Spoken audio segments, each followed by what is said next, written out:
Hello student, very good morning आप सभी को। हाँ, जल्दी से जल्दी जुड़िए ताकि अपन अपनी क्लास स्टार्ट कर सकें। हाँ जी, कौन कौन आया है अपना नाम लेके बताइए मुझे फटाफट। हाँ जी, कौन कौन जुड़ा है जल्दी फटाफट अपना नाम बोलिए जल्दी फटाफट फटाफट। अपना माइक ऑन अनुप कीजिए 1 मिनट के लिए। अनुप सैनी। देवेंद्र मीणा। हेलो। देवेंद्र मीणा। अनुप। अच्छा, देवेंद्र हाँ सर। मीना। अच्छा अच्छा, हाँ। क्या आवाज़ संजय कैसे सैनी। कटकट से हो रही है? कहाँ पर बैठे हो? सर घर पे हूँ। अच्छा अच्छा, और बैठ गए? काम कर लिया? होमवर्क कर लिया सभी ने? होमवर्क कर लिया क्या आपने? सर भागचंद सोनी। है अनूप, होमवर्क कर लिया क्या आपने? सर नहीं सर, कल का तो अधूरा है अभी। अच्छा अच्छा, तो उसको कर लेना आज, क्योंकि ये जो भी बात बता रहा हूँ ये सभी चीज़ें इंपॉर्टेंट है, और अगर आप आगे भी अभी कर लोगे बाद में दिक्कत नहीं आएगी आपको। ठीक है भाई। और कौन कौन जुड़ रहा है? देवेंद्र हो गया, अनूप हो गया, और जल्दी फूल बोलिए सैनी। फटाफट। कौन? मनफूल सैनी। अच्छा, मनफुल सैनी। हाँ जी सैनी जी, सब बढ़िया है ना? हाँ जी सर, बढ़िया है। चलो बढ़िया। काम वाम कर रहा है नहीं कर रहा? समझ में आ रहा है नहीं आ हाँ रहा जी कुछ? सर, आ रहा है सर। अच्छा, कोई चीज समझ में नहीं आए तो ये जो इसमें चैट बॉक्स है ना, इसमें उसमें आप मुझे बता दे करो कि सर ये चीज। भाई अपन ये तो नहीं है कि सबको फेस टू फेस बात कर सकते हैं, अपन इतना टाइमिंग नहीं होती है इसमें, लेकिन फिर भी ये कोशिश करेंगे कि आप जो चैट में डाल देना जो भी आपको प्रॉब्लम हो, जैसे ही नेक्स्ट टॉपिक में पढ़ाऊंगा तो उसमें मैं आपको उसको ऐड कर लूंगा। ठीक है भाई? ठीक हाँ है जी। सर। मनफुल के बाद और कौन कौन आया है? जल्दी बोलिए फटाफट, क्लास स्टार्ट करेंगे फिर अपन। राधे राधे सर। राधे राधे। कौन सा बोला? संदीप सर। अच्छा संदीप, अरे आज तो आवाज आ गई, क्या बात है। आज तो खाना खा के आया इसका मतलब, कि कलेवा करके आया है? अभी खाए थे। हैं? अच्छा अभी अच्छा, अभी चलो खाए फिर थे ठीक सर। है फिर।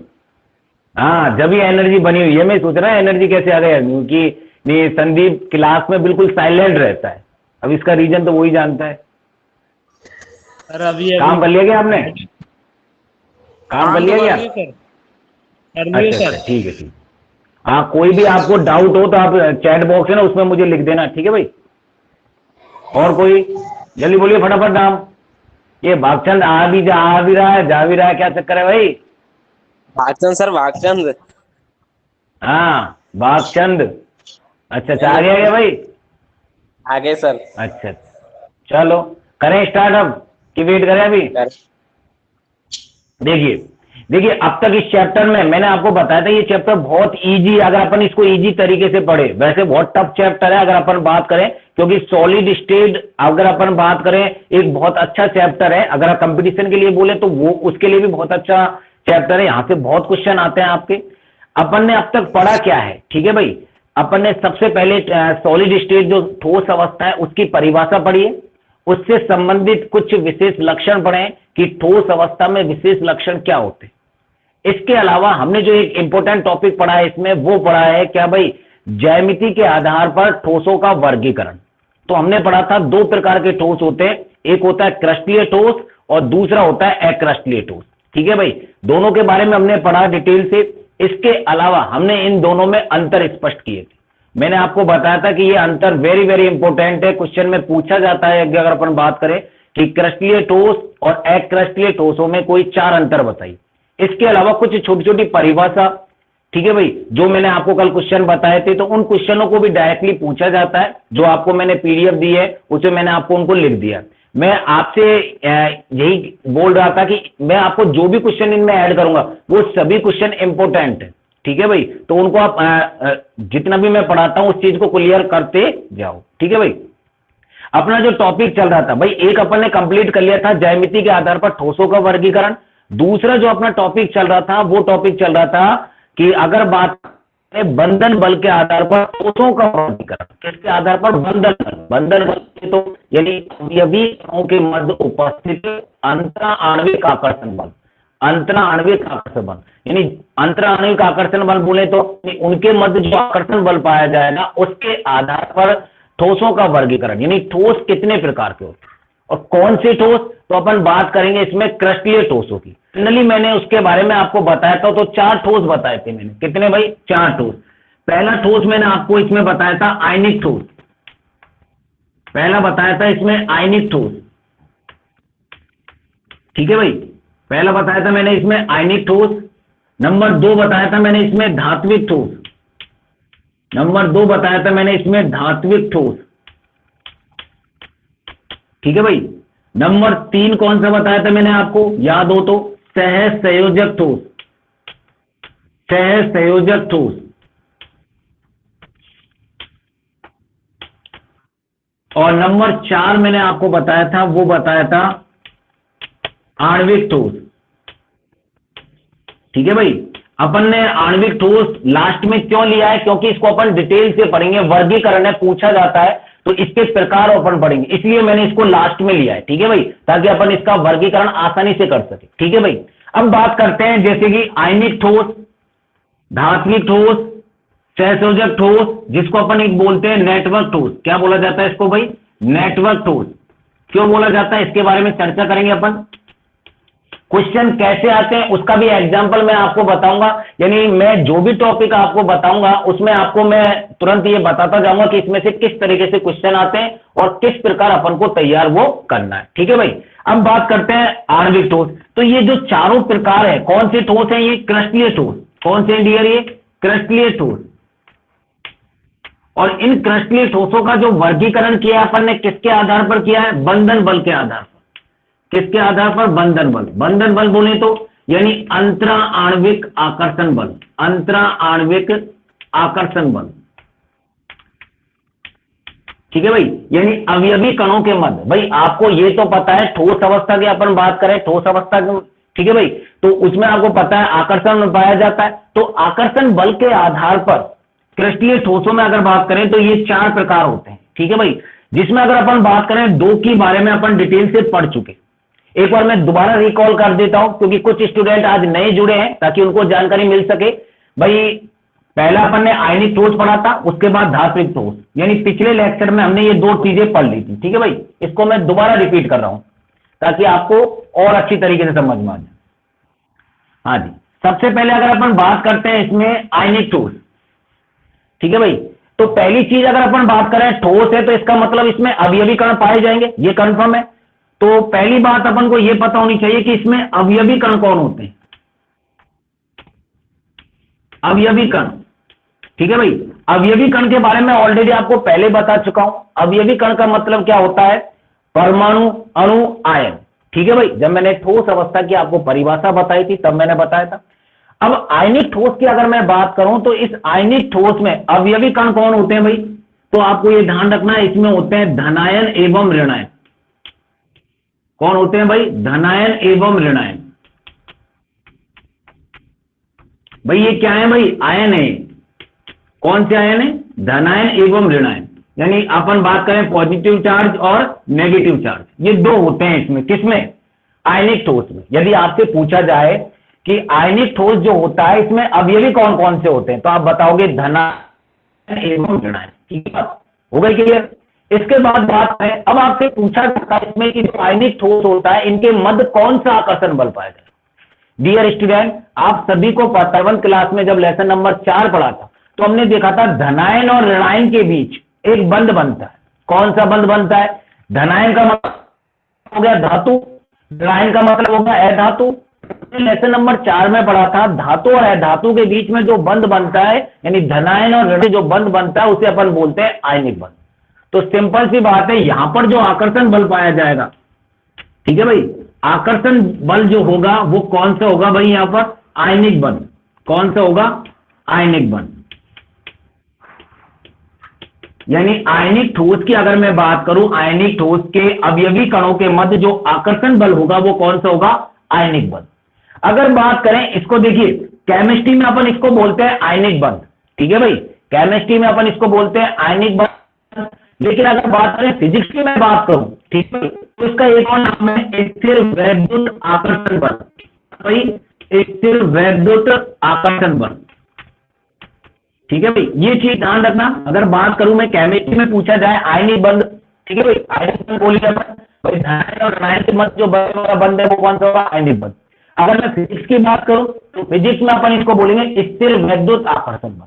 आपने पढ़ा होगा फिजिक्स में, क्या पढ़ा होगा कि जो आयनों के मध्य जो बंध बनता है, जो आकर्षण बल लगता है, उसे बोलते हैं स्थिर वैद्युत आकर्षण बल। इसके कारण ही जो परमाणु होता है वो क्या होता है? उदासीन होता है। ठीक है भाई। तो यदि आपसे पूछा जाए आयनिक बंध, ठीक है, इसको फिजिक्स में अगर अपन बात करें किसके रूप में पढ़ते हैं? स्थिर वैद्युत आकर्षण बल के बारे।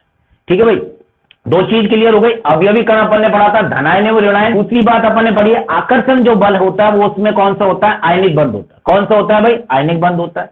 अब बात आती है चालकता की, यानी चालक। क्या ये चालक होते हैं विद्युत के? डियर स्टूडेंट, कल मैंने आपको ये बताया था, क्या बताया था? आपको याद हो कि चालकता के लिए दो कारक जिम्मेदार है। आपको इन दोनों में से कोई सा भी कारक अगर मिल जाए तो ये समझ लीजिए कि उसका चालक होगा। पहला बात करते हैं इसमें गतिशील,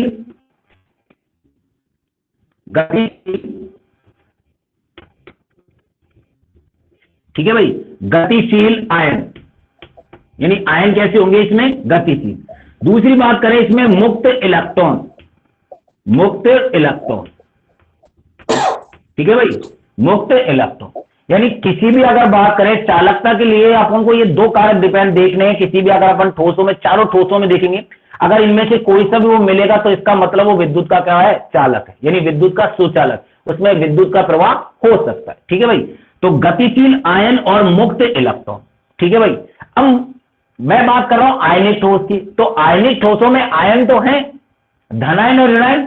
तो सर ये तो विद्युत का क्या होना चाहिए? चालक होना चाहिए। यानी हम ये बोल सकते हैं ये विद्युत के सुचालक होते हैं भाई। क्यों? क्योंकि सर अभी आपने ये बोला है आयन, और आयन है धनायन और ऋणायन, दोनों आयन ही तो हैं। तो आयन होने के कारण हम ये बोल सकते हैं कि ये क्या है भाई? ये आपका विद्युत का क्या है भाई? चालक। लेकिन नहीं, यहां पर मैंने एक वर्ड और लिख रखा है, आपको याद हो, गतिशील। गतिशील का मतलब यानी आयन एक स्थान से दूसरे स्थान पर स्थानांतरित हो रहे हैं, मूव कर रहे हैं, गति कर रहे हैं।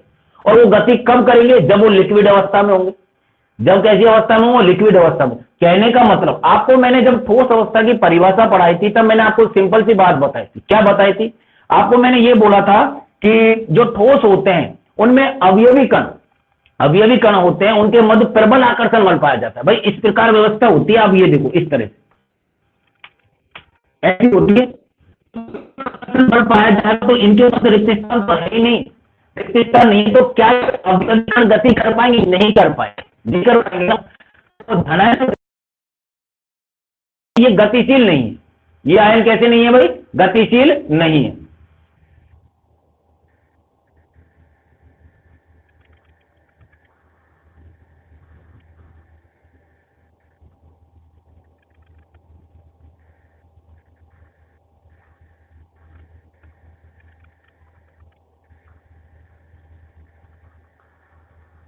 हाँ जी, तो ये क्या है? गतिशील नहीं है। तो आपको ये चीज ध्यान रखनी है इसमें, ठीक है भाई। तो गतिशील नहीं है। तो अगर बात करें, जैसे कि मैंने एग्जांपल ले लिया NaCl। NaCl किसका उदाहरण हो गया? आयनिक ठोस का। NaCl किसका उदाहरण हो गया? आयनिक ठोस का। सर कैसे हो गया? क्योंकि अगर अपन बात करें NaCl की, मैं बात करूं तो धनायन हो गया और एक क्या हो गया? ऋणायन, यानी Na+ और Cl-। तो क्या ये विद्युत का चालक होगा? नहीं होगा। क्यों? क्योंकि ये ठोस अवस्था में, और ठोस अवस्था में ये आयन गति नहीं कर पाएंगे। और अगर ये आयन गति नहीं कर पाएंगे तो ये आप समझ सकते हो कि ये विद्युत का चालक नहीं होगा। यानी अपन इसे बोलेंगे ये विद्युत का कुचालक होगा, न कि सुचालक। कौन सी अवस्था में? ठोस अवस्था। यदि इस नमक को मैं लिक्विड बना दूं, या मैं इसको हीट कर दूं, मान लीजिए मैंने एक पात्र ले लिया और उस पात्र में मैंने नमक डाल दी, और नमक डालने के बाद मैंने उसको गर्म किया, तो वो किस अवस्था में आ गया? लिक्विड अवस्था में। आपको पता है लिक्विड अवस्था में अवयवी कण इस प्रकार होते हैं, आपको स्टार्टिंग में बताया था इस तरह से, यानी इनके मध्य रिक्त स्थान होता है, यानी अवयवी कण आसानी से मूव कर सकते हैं, गति कर सकते हैं। तो गति करेंगे तो यही तो अपन बोल रहे हैं, गतिशील यदि आयन होते हैं तो विद्युत के क्या होते हैं? सुचालक होते हैं। ठीक है डियर।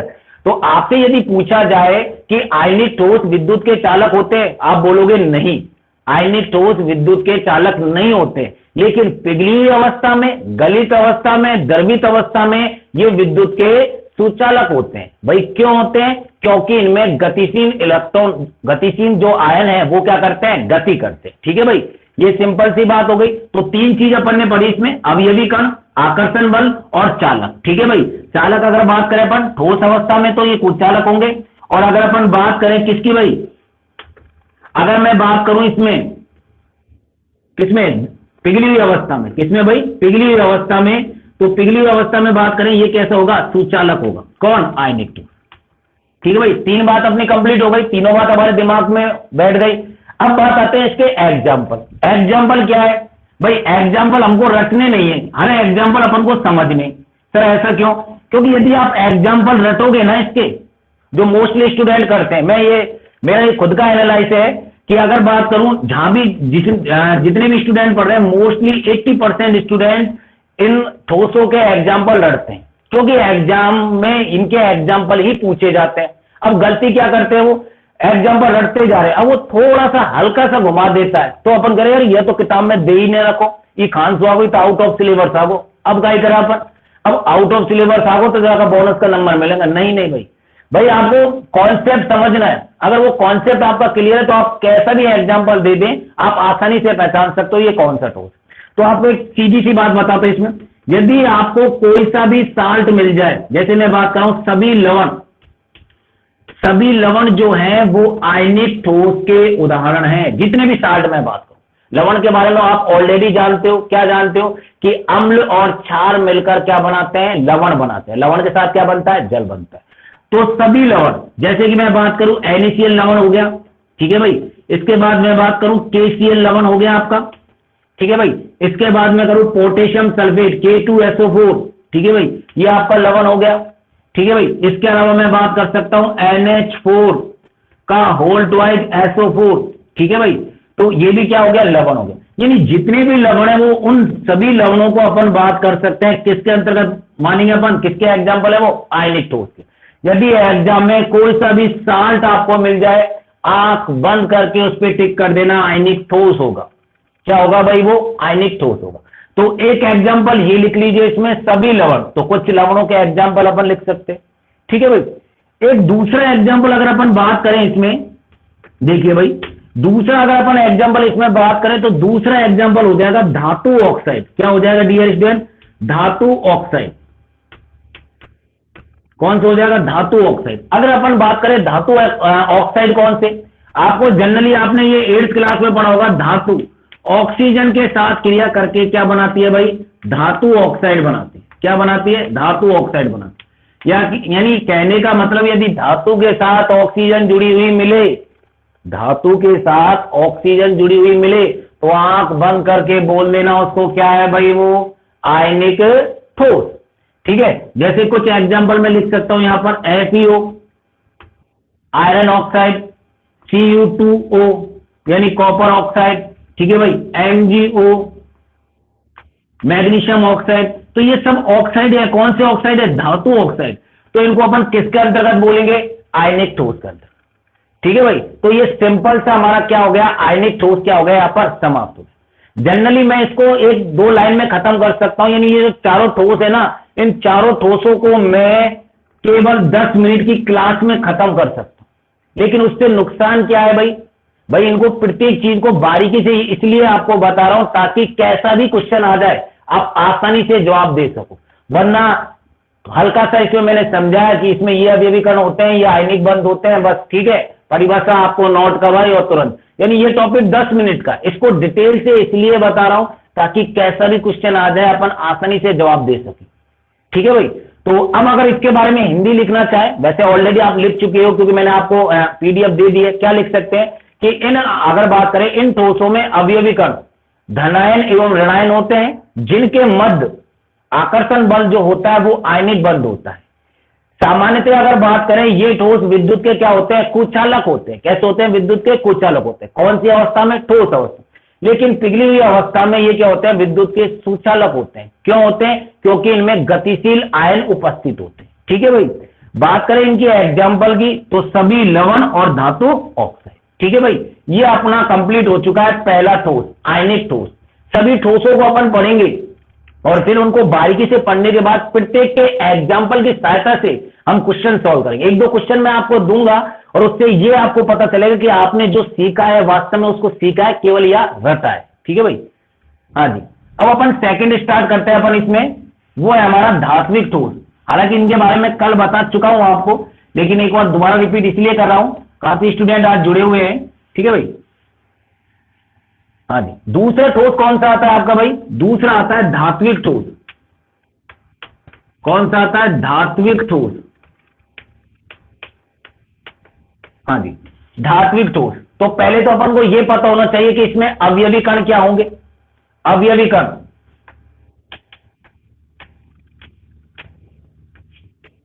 हाँ जी, अवयवी कण की अगर मैं बात करूं इसमें, तो डियर स्टूडेंट इसमें जो अवयवी कण होंगे वो होंगे धनायन।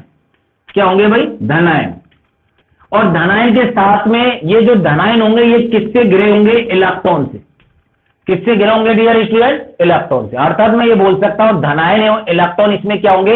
अवयवी कण। यानी धनायन को कौन घिरे रखेगा? इलेक्ट्रॉन। कैसे? मान लीजिए मैंने यहां पर ले लिया सोडियम यानी Na+, तो इसको कौन घिरे रखेगा? इलेक्ट्रॉन। तो इस प्रकार के जो ठोस होंगे वो होंगे धात्विक ठोस। यानी इस धनायन को कौन घिरे रखा है? इलेक्ट्रॉन। ठीक है भाई, हो गए क्लियर। अब दूसरी बात अगर अपन बात करें इसमें, दूसरी बात अगर इसमें अपन बात करें, ठीक है, आकर्षण बल। कौन सा भाई? आकर्षण बल। आपको ये जनरली, ये भी मैं आपको हल्की सी बात 11th क्लास में बता चुका हूं। क्या बता चुका हूं? धात्विक ठोस है तो स्वाभाविक है इसमें कौन सा बंध पाया जाएगा? धात्विक बंध। कौन सा पाया जाएगा? धात्विक बंध। यानी इनके मध्य जो बंध पाया जाता है वो कौन सा पाया जाता है? धात्विक बंध। ठीक है भाई। अवयवी कण की बात करें तो धनायन, और धनायन को कौन घेरे रखता है? इलेक्ट्रॉन ग्रहण रखता है। और दूसरी बात करें जो आकर्षण बल होता है इसमें, वो कौन सा आकर्षण बल होता है? धात्विक बल। ठीक है भाई, सिंपल सी बात है। अब एक छोटा सा इनमें आपको थोड़ा सा इसमें एक डीपली जानकारी आपको ये देता हूं। अभी मैंने आपको पिछले जो आपको बताया था आयनिक ठोस के बारे में, क्या बताया था? आयनिक ठोस के बारे में। उसमें मैंने आपको क्या बताया था कि जो आयनिक ठोस है उसको फिजिक्स में अपन बोलते हैं स्थिर वैद्युत आकर्षण बल। ठीक है भाई, क्योंकि फिजिक्स में हमने पढ़ा है दो विपरीत आवेशित आयनों के मध्य जो बंध बनता है उसे अपन बोलते हैं स्थिर वैद्युत आकर्षण बल। ठीक है भाई, जैसे NaCl के मध्य पाया जाता है स्थिर वैद्युत आकर्षण बल। फिजिक्स में आपने पढ़ा होगा 11th क्लास में। ठीक है भाई, अब बात करें, अब इसको क्या मैं क्या स्थिर वैद्युत आकर्षण बोल सकता हूं? क्या धात्विक बंध को मैं स्थिर वैद्युत आकर्षण बोल सकता हूं क्या? क्यों सर, आप क्यों बोलोगे धात्विक बंध तो अलग है? भाई वहां पे तो अपन बात करें आयनिक बंध। बिल्कुल डियर, बोल सकता हूं सर। ऐसा क्यों? क्योंकि डियर इसमें धनायन है, ठीक है, और साथ में धनायन को कौन घेरे रखता हूं? तो विपरीत आवेशित आयन हो गए ना, विपरीत आवेशित आयन हो गए। ये तो धनायन हो गए, इलेक्ट्रॉन पर कैसा चार्ज होता है? माइनस चार्ज होता है, नहीं होता है। विपरीत आवेशित आयन हो गए, तो आयनों के मध्य कौन सा बंध पाया जाएगा? स्थिर वैद्युत आकर्षण बल। ये आपको डीपली जानकारी दे रहा हूं, ठीक है भाई, आपसे इतना कोई नहीं पूछेगा, स्थिर वैद्युत आकर्षण बल। लेकिन अगर बात करें धात्विक बंध को, फिजिक्स में अपन स्थिर वैद्युत आकर्षण बोलेंगे, लेकिन केमिस्ट्री में धात्विक बंध ही बोलेंगे, ये चीज ध्यान रखना। ठीक है भाई, तो अगर आयनिक बंध और अगर बात करें धात्विक बंध जो होते हैं फिजिक्स में, उन्हें अपन क्या बोलते हैं? स्थिर वैद्युत आकर्षण बल। ठीक है भाई, क्लियर हो गई ये बात। अब बात करते हैं इसमें अपन चालकता की। क्या ये विद्युत के चालक होते हैं या नहीं होते हैं? छोटा सा क्वेश्चन यदि आपसे पूछा जाए तो चालकता के लिए मैंने दो आपको फैक्टर बताए थे, दो कारक बताए। तो एक तो बताया था गतिशील आयन, ठीक है भाई, और दूसरी चीज मैंने बताई थी मुक्त इलेक्ट्रॉन। दूसरे क्या बताए थे? मुक्त इलेक्ट्रॉन। ठीक है भाई, क्या बताए थे डियर स्टूडेंट? मैंने मुक्त इलेक्ट्रॉन। पहले इसका मतलब समझ लेते हैं, मुक्त इलेक्ट्रॉन होता क्या है। देखिए डियर, मुक्त इलेक्ट्रॉन का मतलब यह है, मान लीजिए जैसे ये कोई परमाणु मैंने मान लिया, ठीक है भाई। अब इस परमाणु में अगर बात करें अपन, यहां पर है प्रोटॉन और क्या है भाई? न्यूट्रॉन। आपको पता है परमाणु का जो है नाभिक है उसमें क्या होते हैं? प्रोटॉन और न्यूट्रॉन होते हैं, और इसके चारों ओर क्या होते हैं भाई? इलेक्ट्रॉन होते हैं। क्या होते हैं? इलेक्ट्रॉन होते हैं भाई। पूरा क्या है? ये आपका परमाणु है, ठीक है भाई। लेकिन अगर बात करें ये जो इलेक्ट्रॉन ये किसके अंदर है? परमाणु के अंदर। तो परमाणु के अंदर होने के कारण इसको अपन मुक्त इलेक्ट्रॉन नहीं बोलेंगे। अगर ये इलेक्ट्रॉन बाहर होता है, अगर ये इलेक्ट्रॉन बाहर होता तो इसे अपन बोलेंगे क्या भाई? मुक्त इलेक्ट्रॉन। क्या बोलेंगे? मुक्त इलेक्ट्रॉन। जैसे कि अपन ने इस एग्जांपल में देखा, जैसे ये सोडियम है तो हम ये देख रहे हैं सोडियम को बाहर कौन घेरे रखता है भाई, इलेक्ट्रॉन घेरे रखता है। कौन घेरे रखता है, इलेक्ट्रॉन। तो आप देख रहे हो इलेक्ट्रॉन घेरे रख रहा है। अब इलेक्ट्रॉन बाहर है, इसके अंदर नहीं है, बाहर है, तो इन इलेक्ट्रॉनों को अपन बोलेंगे मुक्त इलेक्ट्रॉन। ठीक है भाई, जो परमाणु से बाहर होते हैं ना, स्वतंत्र होते हैं, आजाद होते हैं, ठीक है भाई, उन्हें अपन बोलते हैं मुक्त इलेक्ट्रॉन। तो इसका मतलब ये है कि इसमें, इस ठोस में क्या पाए जाते हैं, मुक्त इलेक्ट्रॉन पाए जाते हैं। और स्वाभाविक है, यदि मुक्त इलेक्ट्रॉन पाए जाएंगे तो डियर स्टूडेंट ये क्या होगा, ये विद्युत का क्या होगा, सुचालक होगा।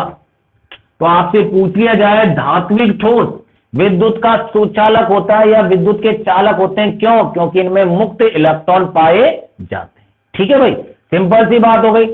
अब बात करते हैं इसके एग्जाम्पल की। हाँ जी, इसके एग्जाम्पल की बात करते हैं।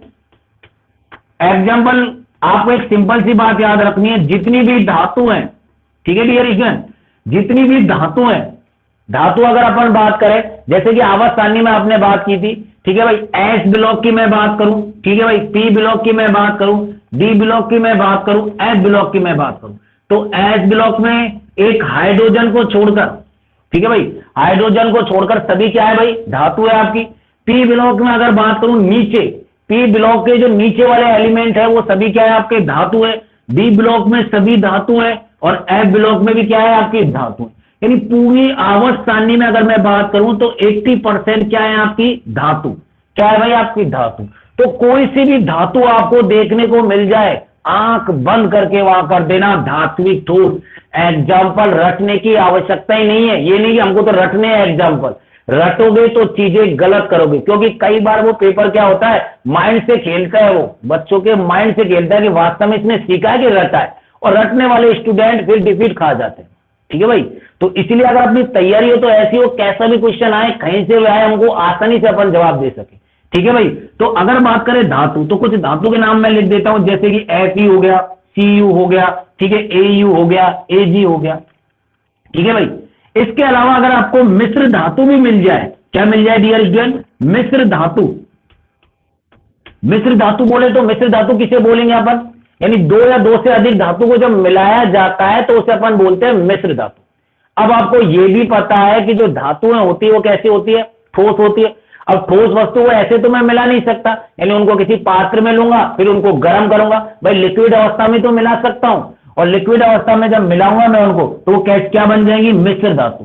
तो जितनी भी मिश्र धातु का भी एग्जाम्पल मिल जाए आपको, वो भी किसके अंतर्गत आएगा, धात्विक ठोस के अंतर्गत। कहने का मतलब, जैसे कि एक एग्जाम्पल बताता हूं, पीतल आपको दे दिया जाए, पीतल। अब पीतल हमारे एग्जाम किताब में एग्जाम्पल है ही नहीं, तो हम कहेंगे पीतल अगर उसने दे दिया, जस्ट इमेजिन, भाई है तो मिश्र धातु, उसने ये डाल रखा है मिश्र धातु, अब उसने पीतल दे दिया, आप बोल रहे हैं पीतल कहां, ये तो एग्जाम सन ने नहीं लिखाया। भाई पीतल मिश्र धातु है, तो मिश्र धातु में जितनी भी मिश्र धातु है उन सब में कौन सा ठोस होगा, धात्विक ठोस। ठीक है भाई, तो सिंपल सी बात है, ये छोटी छोटी सी बातें अपन को इसमें क्लियर होनी चाहिए। ये एग्जाम्पल, मोस्टली एग्जाम्पल अच्छी तरीके से तैयार होने चाहिए। क्या क्या पढ़ा अपन ने, दोबारा रिपीट करते हैं कि मैं इसकी हिंदी बोल सकता हूं, क्या बोल सकता हूं कि इस प्रकार के ठोस में अगर बात करें, अवयवी कण धनायन, और धनायन को घेरे रखते हैं कौन, इलेक्ट्रॉन। यानी इस प्रकार के ठोस में धनायन को इलेक्ट्रॉन घेरे रखते हैं, जिनके मध्य आकर्षण बल पाया जाता है, वो पाया जाता है धात्विक बल। अगर बात करें, ये विद्युत के चालक होते हैं क्योंकि इनमें मुक्त इलेक्ट्रॉन पाए जाते हैं। और क्या बात करें कि इनके एग्जाम्पल बात करें, सभी धातुएं और सभी मिश्र धातु। ठीक है भाई, सिंपल सी हिंदी है, 3-4। भाई हिंदी बिल्कुल आसान है, अपन 2 लाइन में इसको डिफाइन कर सकते हैं। बात है यहां समझने की। ठीक है भाई, जैसे मैंने आपको बोला 10 मिनट का टॉपिक है ये, 10 मिनट में इसको खत्म कर सकता हूं। ठीक है भाई, लेकिन मैं ये चाहता हूं जब तक अपने पास समय पर्याप्त है तो पूरी चीजें डिटेल से बारीक से अपन पढ़े, ताकि पढ़ने में मुझे, आपको भी आनंद आए और मुझे भी पढ़ाने में। ठीक है भाई, ऐसे घसीट नहीं काटे अपन। ठीक है भाई, तो ये 2 ठोस अपन ने ऑलरेडी पहले पढ़ लिए। आई होप आपको ये दोनों दोबारा अच्छी तरीके से समझ में आ गए होंगे। ठीक है भाई, इनके नोट्स मैं आपको ऑलरेडी दे चुका हूं। हाँ जी, अब बात करते हैं अपन तीसरा, जो कि अपना नया है। ठीक है भाई, वो है अपना सह संयोजक ठोस। कौन सा डियर स्टूडेंट, सह संयोजक ठोस, जिसको हमने एक नाम और दिया, इसको बोला जाता है नेटवर्क ठोस। बहुत क्वेश्चन पूछे जाते हैं इससे, आपको एग्जाम में काफी क्वेश्चन मिल जाएंगे इसके। नेटवर्क ठोस, यानी सहसंयोजक ठोस को नेटवर्क ठोस भी बोला जाता है। ठीक है भाई, अब क्या करें, सबसे पहले वही बात, इसमें जो अवयवी कण की मैं बात करूं, किसकी बात करूं डियर स्टूडेंट, अवयवी कण की। भाई पहली चीज अपन ने जैसे हम दोनों में पढ़ी थी, अवयवी कण क्या होनी चाहिए। इसमें जो अवयवी कण होते हैं डियर, इसमें होते हैं परमाणु। क्या होते हैं, परमाणु। इसमें अवयवी कण क्या होते हैं, परमाणु। ठीक है भाई, परमाणु मैंने आपको जैसे ये कार्बन हो गया, ये क्या हो गया, He हो गया, ये क्या हो गया, परमाणु हो गया, Cl क्या हो गया, परमाणु हो गया। तो इसमें अवयवी कण किसको मानेंगे अपन, परमाणु। क्या होते हैं भाई इसमें अवयवी कण, परमाणु होते हैं। दूसरी बात करें इसमें आकर्षण बल। वैसे अगर जनरली बात करें तो आपको यह भी पता है कि जो सहसंयोजक बंध है वो आकर्षण बल नहीं होता है, क्योंकि आपने देखा था 11th क्लास में आपने ये पढ़ा था, सहसंयोजक बंध में दो कक्ष में जो अर्धपूरित कक्षक होते हैं वो इलेक्ट्रॉनों की क्या करते हैं, साझेदारी करते हैं। क्या करते हैं भाई, इलेक्ट्रॉनों की साझेदारी करते हैं। तभी तो वो साझेदारी के साथ इलेक्ट्रॉन बनाते हैं आपके, वो क्या बनाते हैं, अपना अर्धपूरित कक्षक पूरा करते हैं। ठीक है भाई, तो अगर बात करें, वैसे जनरली अपन इसको प्रॉपर आकर्षण बल नहीं बोलते हैं। ठीक है भाई, तो कौन सा होगा इसमें, सहसंयोजक बंध। अगर बात करें सहसंयोजक ठोस में कौन सा बंध पाया जाता है, सहसंयोजक बंध। ठीक है भाई, आप डिटेल से पढ़ चुके हो इसको 11th क्लास में। तो बात करें पहले अवयवी कण क्या होता है, परमाणु होता है। आकर्षण बल बात करें तो कौन सा होता है, सहसंयोजक बंध। अब और बात करें इसमें चालकता की, अगर मैं बात करूं, क्या यह विद्युत का चालक होगा या कुचालक होगा डियर स्टूडेंट, कैसे होगा, चालक होगा या कुचालक होगा। तो सिंपल सी बात है, आपको पता है परमाणु, पता है भाई परमाणु, परमाणु का कोई चार्ज होता है क्या, परमाणु तो उदासीन होता है भाई। जैसे कार्बन की मैं बात करूं, हीलियम की मैं बात करूं, तो ये तो उदासीन है भाई। क्यों, क्योंकि अगर आपको पता है अगर इसमें कोई चार्ज ही नहीं है तो अपन ने दो चीज अपन को चाहिए, एक तो गतिशील आयन और एक मुक्त इलेक्ट्रॉन। तो दोनों ही चीज नहीं है, पूछ सकता हूं कि ये विद्युत के कैसे होते हैं भाई, कुचालक होते हैं। कैसे होते हैं, कुचालक, यानी ये होते हैं। ठीक है भाई, और बात करें जो सहसंयोजक ठोस होते हैं आपके, ठीक है भाई, ये मैंने जैसे कुछ एग्जांपल,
बीच में कॉल आ गया था, इससे डिस्टरबेंस आ गया था थोड़ा सा। देखिए अब दोबारा स्टार्ट करते हैं अपन। देखिए जैसे कि मैं आपको बता रहा था, अगर बात करें ये जो कार्बन है, ठीक है भाई, तो कार्बन में आप ये देख लो, एक कार्बन अन्य 4 कार्बन से जुड़ा होता है, तो ये दूसरा कार्बन भी इस प्रकार जुड़ा होगा अन्य 3 कार्बन से, ये कार्बन भी अन्य 3 कार्बन से इस प्रकार जुड़ा होगा, इस तरह से। तो आप ये देख लो, ये जो सहसंयोजक ठोस है, ये जो सहसंयोजक ठोस है, इसमें आप देख रहे हो कि जो सहसंयोजक बंध है उनका क्या होता है, जाल होता है। क्या होता है, रियल जाल, यानी इस तरह से जुड़े होते हैं आपस में, एक दूसरे से आपस में जुड़े होते हैं। यही कारण है कि जो सहसंयोजक ठोस है उसको बोला जाता है डियर स्टूडेंट नेटवर्क ठोस। क्या बोला जाता है, नेटवर्क ठोस। अब क्वेश्चन ये पूछ लिया जाए कि सहसंयोजक ठोस को नेटवर्क ठोस कहा जाता है, क्यों, तो आप आसानी से इसका जवाब दे सकते हो कि सहसंयोजक ठोस में सहसंयोजक बंधों का क्या होता है, जाल होता है। जैसा आपने कहा ये कार्बन इस तरह, अगर ये भी समझ में आए तो इस तरह से जुड़े होते हैं, एक दूसरे से सटे होते हैं, इस प्रकार जाल होता है। इसलिए अपन बोल सकते हैं जो सहसंयोजक ठोस होता है, ठीक है भाई, सहसंयोजक जो ठोस होता है उसे अपन क्या बोलते हैं, नेटवर्क ठोस। कई बार ये पूछा जाता है, डायरेक्ट ये पूछ लिया, बताइए नेटवर्क ठोस के एग्जाम्पल बताइए। तो इस चीज के लिए आपको क्या करना पड़ेगा भाई, कभी कभी आपको भाई बीच बीच में थोड़ा डिस्टर्बेंस हो रहा है। हाँ जी, देखिए इधर अब बात करें इसमें, अगर तो आप ये देख रहे हो इसमें ये सभी जो अब इस प्रकार सटे होते हैं किसके कारण, सहसंयोजक बंधों के कारण। तो इसलिए अपन इसको बोलते हैं नेटवर्क ठोस। ठीक है भाई, तो सिंपल सी बात, क्या क्या पढ़ी अपन ने, इसमें जो अवयवी कण होते हैं वो क्या होते हैं, डियर स्टूडेंट, परमाणु होते हैं। आकर्षण बल जो होता है वो कौन सा होता है, सहसंयोजक बल। ठीक है भाई, चालकता की बात करें तो ये विद्युत के कैसे होते हैं, कुचालक होते हैं, अर्थात चालक नहीं होते। इसके अलावा सहसंयोजक ठोस को नेटवर्क ठोस भी कहा जाता है। क्यों, क्योंकि इनमें सहसंयोजक बंधों का क्या होता है, जाल होता है, एक दूसरे से सटे होते हैं। ठीक है भाई, इसके अलावा एक आपको मैं बताता हूं, जैसे कि अगर मैं बात करूं इसके एग्जाम्पल की, ठीक है भाई, इसके एग्जाम्पल की मैं बात करूं, उदाहरण की मैं बात करूं, जैसे कि उदाहरण की बात करूं हीरा। ठीक है भाई, किसके उदाहरण, सहसंयोजक ठोस के, ग्रेफाइट। ठीक है भाई, इसके उदाहरण कौन कौन से, एक तो हीरा है, ग्रेफाइट है, कौन सा ठोस है, कौन सा ठोस है, ये सहसंयोजक ठोस। इसके अलावा अगर मैं बात करूं इसमें बीएन, बीएन का मतलब होता है बोरॉन नाइट्राइड। क्या होता है डियर स्टूडेंट, बोरॉन नाइट्राइड। अब इस बीएन का मतलब ये नहीं है एक ही बोरॉन है, एक ही नाइट्रॉन, एक ही नाइट्रोजन है, नहीं। इसका मतलब यह है कि इसमें जितने बोरॉन परमाणु हैं उतने ही इसमें क्या होंगे, नाइट्रोजन परमाणु होंगे। इसका हिंदी में अगर अपन नाम बोले तो क्या होगा, बोरॉन नाइट्राइड। क्या होगा डियर स्टूडेंट, बोरॉन नाइट्राइड। एक एग्जांपल ये हो गया। और अगर अपन बात करें इसमें, ये हो जाएगा AlN। क्या हो जाएगा डियर स्टूडेंट, AlN। इसको क्या बोलेंगे अपन, एल्यूमिनियम नाइट्राइड। क्या बोलेंगे डियर स्टूडेंट, एल्यूमिनियम नाइट्राइड। ठीक है भाई, ये एग्जाम्पल अच्छी तरीके से याद होनी चाहिए क्योंकि एग्जाम्पल ही पूछे जाते हैं। ठीक है भाई, और बात करें अपन इसमें, हो जाएगा आपका SiC, SiC। ठीक है भाई, इसको बोलते हैं सिलिकॉन कार्बाइड। क्या बोलते हैं डियर स्टूडेंट, सिलिकॉन कार्बाइड। ठीक है भाई, अगर और बात करें इसमें और एग्जाम्पल की तो आता है आपका सिलिका। क्या आता है डियर स्टूडेंट, सिलिका। क्या आता है, सिलिका। सिलिका की मैं बात करूं तो इसका जानते हैं, सिलिका का मतलब होता है मिट्टी। मिट्टी का सूत्र होता है SiO2। क्या होता है डियर स्टूडेंट, SiO2। ठीक है भाई, आगे अगर अपन बात करें तो इसमें SiO2 हो गया। हाँ जी, एक एग्जांपल और है जिसमें अपन काफी बार कंफ्यूजन होते हैं, क्वार्ट्ज। क्या होता है डियर स्टूडेंट, क्वार्ट्ज। तो ये एग्जांपल, जितने भी एग्जांपल है ये किसके एग्जांपल है, सहसंयोजक ठोस के। किसके एग्जांपल है डियर स्टूडेंट, ये सहसंयोजक ठोस के। अब सर एक छोटा सा क्वेश्चन है आपसे, बोलिए भाई। सर हम हीरे को जानते हैं, ग्रेफाइट को जानते हैं, ये भी चलो हमारे समझ में आ गया, बोरोन नाइट्राइड होता है, ये एल्यूमिनियम नाइट्राइड होता है, ये सिलिकॉन कार्बाइड होता है, ये सिलिका होता है जो मिट्टी होती है। ये क्वार्ट्ज क्या है, इसका मतलब क्या है क्वार्ट्ज, क्योंकि ये इसलिए आपको बता रहा हूं क्योंकि इससे क्वेश्चन जब आते हैं ना, इससे हमारे क्वेश्चन आते हैं छोटे छोटे, तो हम वहां डिफीट खाते हैं। और ये क्वेश्चन मैं आपसे ही पूछूंगा और आपको ही आंसर इसका देना है। ठीक है भाई, ध्यान से समझने। अगर बात करूं डियर, मैंने आपको इससे पहले बताया था कांच। कांच बताया था, कांच आपको पता है कैसा ठोस है भाई, कैसा ठोस है, अकृष्टलीय ठोस। अकृष्टलीय ठोस का मतलब इसमें जो अवयवी कण है वो निश्चित एवं नियमित रूप से क्या हुए हैं भाई, जुड़े हुए हैं। निश्चित एवं नियमित रूप से क्या है भाई, जुड़े हुए हैं इसमें कांच में। ठीक है भाई, जब तो ये अकृष्टलीय ठोस है, इसमें साथ बहने का गुण पाया जाता है। हाँ जी, अगर बात करें जो कांच जो होता है इसमें सिलिकॉन और कौन से परमाणु होते हैं, ऑक्सीजन परमाणु। जो कांच जो बना होता है वो किससे बना होता है, सिलिकॉन और ऑक्सीजन परमाणु से मिलकर बना होता है। और जो परमाणु जो जुड़े होते हैं इसमें सिलिकॉन और ऑक्सीजन, वो किस प्रकार जुड़े होते हैं, अव्यवस्थित तरीके से। भाई उनका जो पैटर्न जो होता है वो अनिश्चित होता है। क्यों भाई, क्योंकि कांच कैसा ठोस है, अकृष्टलीय ठोस। कैसा ठोस है डियर स्टूडेंट, अकृष्टलीय ठोस। तो सिंपल सी बात, यदि हमसे पूछा जाए कांच है अकृष्टलीय ठोस, क्योंकि अगर बात करें इसमें सिलिका और जो ऑक्सीजन है वो अनियमित रूप से जुड़े होते हैं। ठीक है भाई, तो सर क्वार्ट्ज क्या है, सेम यही है, इसमें भी सिलिकॉन और अगर बात करें क्या भाई ऑक्सीजन परमाणु जुड़े होते हैं। लेकिन डियर मेन बात इसमें जो इंपॉर्टेंट बात है वो क्या है, जो सिलिकॉन जो ऑक्सीजन परमाणु होते हैं वो एक निश्चित क्रम में जुड़े होते हैं। यहां पर जो सिलिकॉन परमाणु और जो ऑक्सीजन परमाणु वो निश्चित क्रम से नहीं जुड़े होते हैं, इसलिए इसको अपन ने एक्रेस्लिए ठोस बोला था। इसमें भी सिलिकॉन और ऑक्सीजन परमाणु होते हैं लेकिन उनका पैटर्न जो होता है वो निश्चित होता है, यानी निश्चित एवं नियमित रूप से जुड़े होते हैं, निश्चित एवं नियमित रूप से जुड़े होते हैं। ठीक है भाई। अब आपसे क्वेश्चन ये पूछा जाता है एग्जाम में, कांच क्वार्ट्ज किस प्रकार भिन्न है? क्या भाई कांच क्वार्ट्ज से किस प्रकार भिन्न है? तो आप सिंपल सा आंसर दे सकते हो, कांच तो क्रिस्टलीय ठोस है, सॉरी कांच कैसा है एक्रिस्टलीय ठोस। क्यों? क्योंकि एक्रिस्टलीय ठोस इसलिए है अगर अपन बात करें क्योंकि इसमें अवयवी कण कैसे होते हैं, निश्चित एवं नियमित रूप से नहीं होते। लेकिन अपन क्वार्ट्ज की मैं बात करूं, सिलिकॉन और जो ऑक्सीजन परमाणु वो निश्चित रूप से जुड़े होते हैं, निश्चित पैटर्न के साथ जुड़े होते हैं, इसलिए कैसा ठोस है? क्रिस्टलीय ठोस। तो अंतर हो गया इसमें भाई, अंतर हो गया ना। भिन्नता क्या है? आपसे पूछा जाए कांच और क्वार्ट्ज में अंतर क्या है, डिफरेंस क्या है, भिन्नता क्या है, तो आप बोलोगे ये तो क्रिस्टलीय ठोस है और ये कौन सा है? एक्रिस्टलीय ठोस। ये बात खत्म हो गई। दूसरी बात, ये क्वेश्चन भी ऑलरेडी पूछा जा चुका है सप्लीमेंट्री की जो एग्जाम हुई थी, क्या भाई कि क्वार्ट्ज को आप कांच में किस प्रकार रूपांतरित करेंगे? क्या भाई क्वार्ट्ज को मैं हालांकि इनको लिखवा दूंगा, आप डोंट वेरी रहिए इसके लिए, लेकिन बात यह है पहले चीजें समझ लीजिए। क्वार्ट्ज को अगर बात करें जो कांच में किस प्रकार रूपांतरित कर सकते, भाई आपको यह पता है कांच में सिलिकॉन जो ऑक्सीजन परमाणु अनिश्चित रूप से जुड़े होते हैं, ठीक है भाई, और इसमें निश्चित पैटर्न। तो क्या कर सकते हैं अपन? सीधा सा तरीका है क्या भाई, क्वार्ट्ज को अपन गर्म करेंगे, ठीक है भाई, गर्म करेंगे और गर्म करने के बाद साथ इसको अपन क्या करेंगे? ठंडा करेंगे, शीघ्रता के साथ ठंडा करेंगे। जैसे ही अपन इसको शीघ्रता के साथ वापस ठंडा जब करेंगे तो ये जो अवयवी कण है, कौन से अवयवी कण? जो इसमें सिलिकॉन और ऑक्सीजन परमाणु जो अवयवी कण है, ठीक है भाई, वो उनका जो क्रम हो जाएगा वो कैसा हो जाएगा? अनिश्चित हो जाएगा। कैसा हो जाएगा? अनिश्चित हो जाएगा। और ये क्वार्ट्ज किस में परिवर्तित हो जाएगा? कांच में परिवर्तित हो जाएगा। तो आसानी से आपको ये पूछा जा सकता है, आपसे ये पूछ ले कि क्वार्ट्ज को अगर बात करें कांच में किस प्रकार रूपांतरित कर सकते हैं, तो उसको हम गर्म करके शीघ्रता से ठंडा करके हम किस में परिवर्तित कर सकते हैं? कांच में।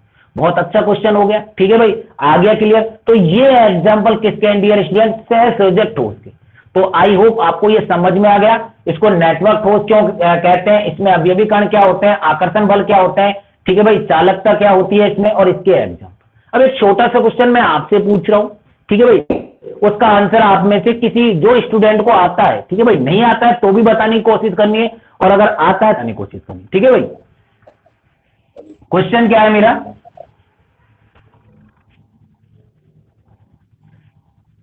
क्वेश्चन मेरा ये है, क्योंकि इसमें देखो कंफ्यूजन होगा, और कंफ्यूजन तब तक दूर नहीं हो सकता जब तक अपन उसको क्लियर नहीं करेंगे, ठीक है भाई। हाँ जी, अगर बात करें इसमें कांच, ठीक है भाई, कांच के अगर बात करें, इसके अलावा बोला मैंने क्वार्ट्ज, कांच क्वार्ट्ज, ठीक है भाई। इसके अलावा अगर मैं बात करूं इसमें शीशा, अब आप मुझे बताइए इसमें कौन कौन से ठोस हैं? ठोसों के एग्जाम्पल बताइए कि कांच कौन सा ठोस है, क्वार्ट्ज कौन सा ठोस है, और शीशा कौन सा ठोस है? हाँ जी,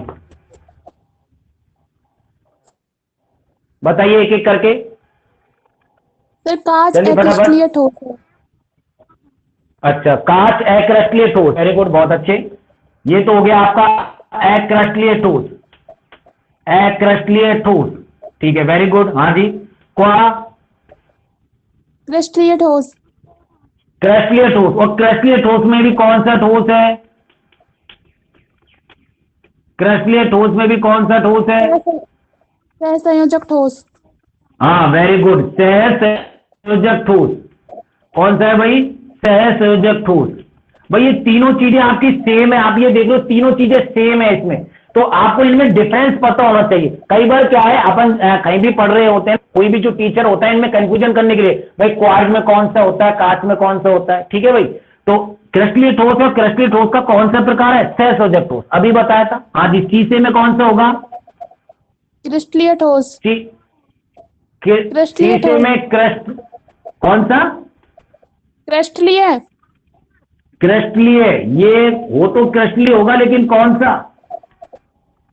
क्रिस्टलीय ठोस होगा, बिल्कुल सही बोला, लेकिन उसका कौन सा प्रकार होगा? अपन को मेन, जैसे अपन ने इसमें अपन ने लिखा सहसंयोजक ठोस, इसलिए इसमें ये कौन सा ठोस होगा? हाँ जी, कौन सा होगा? और बताइए, और बताइए जल्दी फटाफट। भाई ये चीज क्लियर करना चाहता हूं ताकि कोई डाउट नहीं रहे आपको। हाँ जी, सीसा क्रिस्टलीय ठोस है, बिल्कुल मान लिया मैंने, बिल्कुल सही है, लेकिन कौन सा क्रिस्टलीय? कौन सा क्रिस्टलीय है? 3 पढ़ा चुका हूं, तीनों में से एक आंसर है, इतना बता रहा हूं आपको, इससे ज्यादा ऑप्शन मैं नहीं दे सकता आपको। हैं? धात्विक कौन सा ठोस ठोस। है? Very good. धात्विक। कौन सा ठोस है? धात्विक ठोस। भाई क्यों है भाई? अगर बात करें डियर स्टूडेंट, बात करें इसमें धात्विक ठोस क्यों है? क्योंकि सीसा मैंने बताया था पीबी धातु, और सभी धातु किसका एग्जाम्पल है? धात्विक ठोस का। तो इस तरीके से अपन को एग्जाम्पल पहचाने, रटने नहीं है, जो मैंने एग्जाम्पल बता रहा हूं उनको कॉन्सेप्ट आप क्लियर कीजिए। किताब को फॉलो करोगे तो दिक्कत बहुत ज्यादा आएगी, क्योंकि उसमें मैन एग्जाम दे। मैं आपको बेसिक कॉन्सेप्ट से लेके चल रहा हूं ताकि प्रत्येक चीज आपकी क्लियर हो जाए। ओके डियर, तो आपको ये क्लियर पता चल गया कांच क्या है, क्वार्ट्ज क्या है, सीसा क्या है। ठीक है भाई, क्लियर हो गया। अगर आपसे इनमें से ठोसों में अगर पूछा जाए कौन सा ठोस है तो आसानी से आप इसको बता सकते हो। ठीक है भाई, वेरी गुड बेटा। हाँ जी, अब अपन चलते हैं आगे। अब अपन चलते हैं आगे। देखो 3 ठोस अपन पढ़ चुके हैं, सहसंयोजक ठोस अपन पढ़ चुके हैं। ठीक है भाई, इसके अलावा अपन पढ़ चुके हैं आयनिक ठोस, इसके अलावा पढ़ चुके हैं धात्विक ठोस। लास्ट जो हमारा प्रकार है वो है हमारा आणविक ठोस। कौन सा है डियर स्टूडेंट? आणविक ठोस। ठीक है भाई, अब बात करते हैं आणविक ठोस की। तो पहली वही बात, इसमें अवयवी कण क्या होंगे? अवयवी कण। आणविक ठोस है, इसका मतलब इसमें अवयवी कण होंगे, वो डियर स्टूडेंट क्या होंगे? अणु। यानी इसमें जो अवयवी कण होंगे वो क्या होंगे डियर स्टूडेंट? अणु होंगे। ठीक है भाई। हाँ जी, दूसरी बात करें इसमें, अगर इसमें आकर्षण बल कौन सा होगा? आकर्षण बल की अगर मैं बात करूं तो इसमें आपके 2 बल हो सकते हैं। एक तो हो सकता है वान डर वाल बल, पढ़ा है आपने? वान डर वाल बल, या अपन बोल सकते हैं एक होता है आपका हाइड्रोजन बल। दोनों में से कोई सा भी एक उपस्थित हो सकता है। कब होगा यह भी अपन चर्चा करेंगे, लेकिन अभी यहां पर ये समझ लीजिए कि आकर्षण बल जो पाया जाता है वो कौन सा पाया जाता है? वान डर वाल बल। और कौन सा पाया जाता है? हाइड्रोजन बल। ठीक है भाई। हाँ जी, नंबर 3 अगर अपन बात करें, क्या ये विद्युत के चालक होंगे? चालकता। भाई अणु का मतलब हो गया H2, यानी 2 परमाणु से मिलकर बने। तो अणु पर कोई चार्ज है क्या? नहीं। मुक्त इलेक्ट्रॉन है क्या इसके पास? नहीं है। तो क्यों होगा भाई ये चालक? तो सिंपल सी बात बोल सकते हैं, ये भी कैसे होते हैं? कुचालक होते हैं। भाई 2 कारक को दिमाग में फीड रखो, आसानी से अपन को रटने की आवश्यकता नहीं है। ये कुचालक होता है या सुचालक होता है? भाई इसके पास मुक्त इलेक्ट्रॉन है क्या? नहीं है। गतिशील आयन है क्या? नहीं है। तो फिर क्यों होगा भाई ये सुचालक? तो ये क्या होगा? कुचालक होगा। हो गया क्लियर? तो ये सिंपल सी बात है। अब बात आती है सर एग्जाम्पल। एग्जाम्पल अपन इसके डिस्कस करेंगे, इसके जो अंतर अपन पढ़ेंगे उसमें। ठीक है, अपन इसके बारे में सिंपल सी जानकारी ये ले लेते हैं कि इस प्रकार के ठोस में अवयवी कण क्या होते हैं भाई? अणु होते हैं। दूसरी बात करें, इनमें आकर्षण जो बल होता है वो वान डर वाल बल या हाइड्रोजन बल उपस्थित होता है। और ये बात करें, ये ठोस भी विद्युत के कैसे होते हैं? कुचालक होते हैं। ठीक है भाई, ये अपने चारों ठोस हो गए। अब बात करते हैं इसकी, ये मेन ठोस है, इसमें से आपके क्वेश्चन बहुत आते हैं। हाँ जी, इसका डिफरेंस यहां तक के नोट्स मैंने आपको दे दिए हैं, पीडीएफ दे दिया, यहां तक मैंने आपको करवा दिया है। आई होप आपको अच्छी तरह समझ में भी आ गया होगा। हाँ जी, अब बात करते हैं आणविक ठोस जो है आपका। ठीक है भाई, इस आणविक ठोस के प्रकार की मैं बात करूं। ठीक है भाई, आणविक ठोस जो आपके जो होते हैं डियर, वो होते हैं आपके 3 प्रकार के। कितने प्रकार के होते हैं? 3 प्रकार। नंबर 1 में बात करूं तो एक होता है आपका अध्रुवीय आणविक ठोस।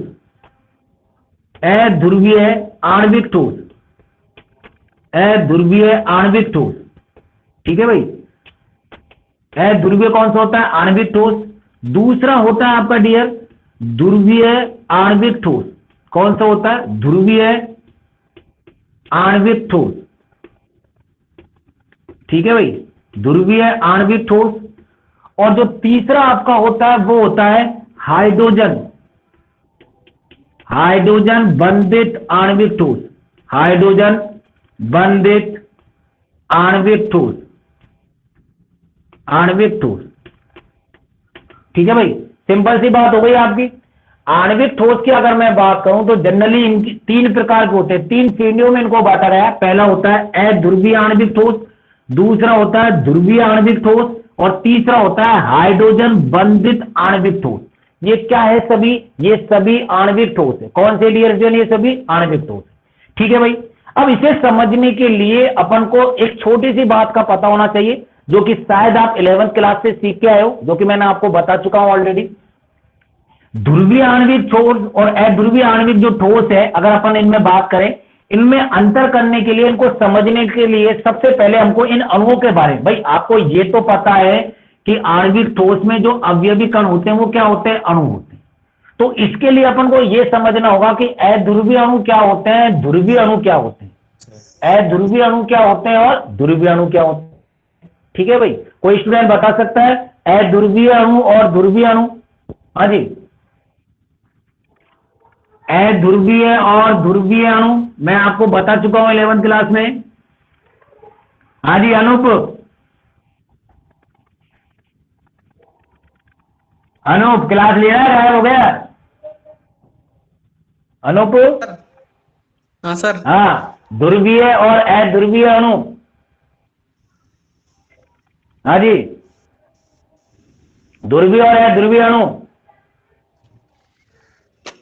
कुछ याद है कि भूल गए कोरोना के कारण? है बेटा, बता बता, आपको बताया मैंने चौथे लेसन में।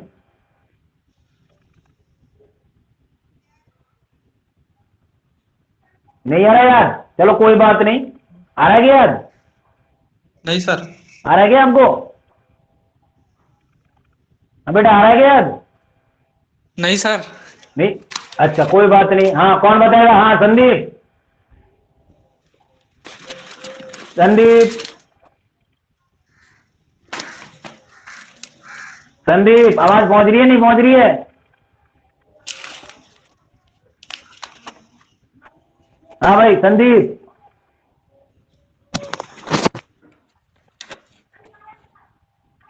संदीप आवाज नहीं आ रही क्या?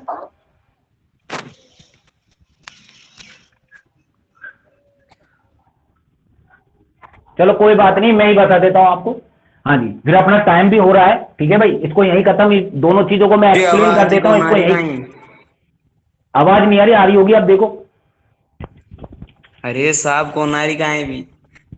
बिल्कुल अभी नहीं आ रही? नहीं, ऐसे नहीं आ रही होगी, ऐसे नहीं है। फिर अनूप ने कैसे सुन लिया क्वेश्चन? आ रही होगी आवाज तो। हाँ जी, इधर देख, अगर अपन बात करें, सबसे पहले मैं बात करूं ध्रुवीय अणु की और अध्रुवीय अणु की। ठीक है भाई, इनको अपन समझ लेते हैं, फिर अपनी आज की क्लास अपन समाप्त करेंगे। इनको डिटेल से अपन कल पढ़ेंगे क्योंकि टाइम अपना हो चुका है। बात करें ध्रुवीय अणु और अध्रुवीय अणु की बात करें, सिंपल सा मैंने आपको लेसन नंबर 4 में क्या बताया था डियर, कि अगर बात यदि समान परमाणु हो, क्या हो डियर स्टूडेंट? समान परमाणु हो। जैसे कि मैं बात करूं H2, ठीक है भाई, Cl2, तो इन्हें अपन बोलते हैं अध्रुवीय अणु। क्या बोलते हैं डियर? अध्रुवीय अणु। और बात अगर मैं करूं इसमें असमान परमाणु हो, असमान परमाणु हो, तो उसे अपन बोलेंगे ध्रुवीय अणु। ठीक है भाई, इस तरीके से हम इनको आसानी से पहचान सकते हैं।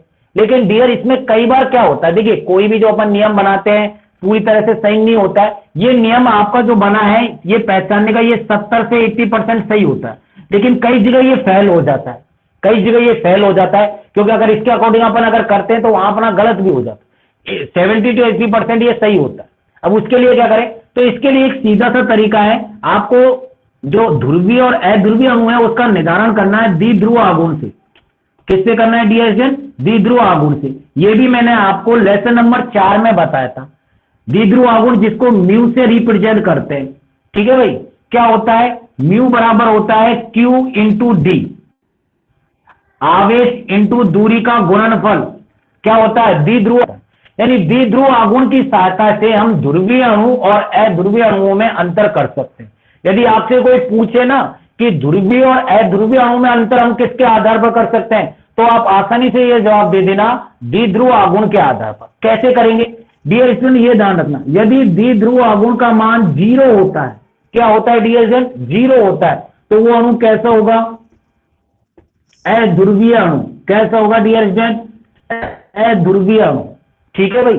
अगर हम बात करें यदि द्विध्रुव आघूर्ण का मान 0 नहीं होता है, 0 नहीं होता है, तो मैं बोलूंगा कैसा होगा वो अणु, सर आवाज ध्रुवीय अणु धीरे होगा। धीरे से आ रही है।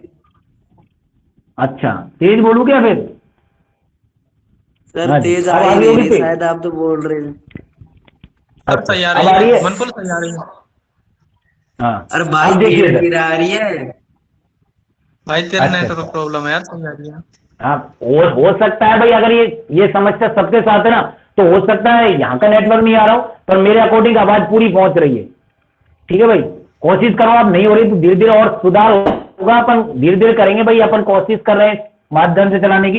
देखिए तो म्यू का मान यदि 0 होता है तो ये कैसा होगा, अध्रुवीय अणु। और यदि म्यू का मान 0 नहीं होता है, कुछ ना कुछ भी मान हो, 1 हो, 2 हो, 3 हो, 4 हो, तो कैसा अणु होगा, ध्रुवीय अणु।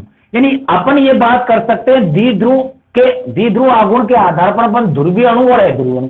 सर इससे अपन कर सकते हैं, बिल्कुल अपन कर सकते हैं इससे, लेकिन कई जगह ये फेल हो जाता है। तो दूसरा भाई, अपना एक प्लान अगर खराब हो जाता है, दूसरा प्लान भी तो होना चाहिए अपने पास। तो उसी प्रकार अपन को मैन, अगर आपसे कोई पूछे ना ध्रुवीय और अध्रुवीय अणु अपन किस प्रकार पहचानेंगे, तो अपन को सीधा आंसर दे दूंगी। ये एक छोटा सा तरीका है सिंपल सा पहचानने का, लेकिन अगर प्रॉपर केमिस्ट्री का गुण बताए तो वो द्विध्रुव आघूर्ण का गुण, यानी द्विध्रुव आघूर्ण। ठीक है भाई, क्या होता है, आवेश इंटू दूरी का गुणनफल। अगर म्यू का जो होता है तो कौन सा होगा, ध्रुवीय अणु। और अगर बात करें म्यू का मान अगर क्या होता है भाई, 0 नहीं होता है, तो ध्रुवीय अणु। कैसे, जैसे कि अगर मैं बात करूं H2 की, ठीक है डियर, H2 की मैं बात करूं तो H2 में आप क्या देखोगे डियर स्टूडेंट, ये देखिए इस तरीके से आप देखोगे। अब इसमें आपको पता है 1 इलेक्ट्रॉन इसका हो गया, 1 इलेक्ट्रॉन हो गया। एक ये बात ध्यान रखना, द्विध्रुव आघूर्ण में क्या होता है कि इसमें कम विद्युत ऋणी तत्व जो होते हैं, कम विद्युत ऋणी तत्व, ठीक है भाई, वो अधिक विद्युत यानी अधिक विद्युत ऋणी तत्व की तरफ क्या होते हैं, आकर्षित। यानी इसमें जो क्रम होता है वो क्या होता है, यानी कम विद्युत ऋणता वाला जो परमाणु है वो अधिक विद्युत ऋणता वाले परमाणु की ओर क्या हो जाता है, आकर्षित। ठीक है भाई, तो आप ये देखोगे यहां पर हाइड्रोजन और हाइड्रोजन दोनों की विद्युत ऋणता क्या है डियर, समान है। तो ये इलेक्ट्रॉन न तो इस पर जाएगा न इस पर जाएगा, ठीक है भाई, यहीं रह जाएगा बीच, नहीं तो इसके पास जाएगा नहीं इस पर। अगर इसके पास नहीं जाएगा तो इस पर, इस हाइड्रोजन पर कोई आवेश नहीं आएगा भाई, इसके पास जाएगा जब तो आवेश होगा, इसमें भी कोई आवेश नहीं होगा। तो आवेश क्या आ रहा है यहाँ पर, 0। अगर QE 0 आ रहा है तो ये भी पूरा क्या हो जाएगा, 0 हो जाएगा। ठीक है डियर, अब मैंने ये नियम क्यों बताया सर, आपने पहले वो, अगर अपन बात करें ये नियम कहां फेल हो रहा है, अगर मैं बात करूं CO2 की, तो आप तो ये कहोगे इस नियम के अकॉर्डिंग सर ये तो कैसा अणु है, ध्रुवीय अणु है। नहीं डियर, ये है आपका अध्रुवीय अणु। सर ऐसा क्यों, आप ऐसा क्यों बोल रहे हो, अभी हमने ये छोटा सा रूल पढ़ा था असमान परमाणु, सर इसमें असमान परमाणु है, ऑक्सीजन है और कार्बन है। डियर ये अभी तो मैंने ये आपको बताया कि कई कई जगह ये फेल हो जाता है। अगर बात करें अपन इस तरह से इसकी संरचना लिखते हैं, C double bond O, C double bond O।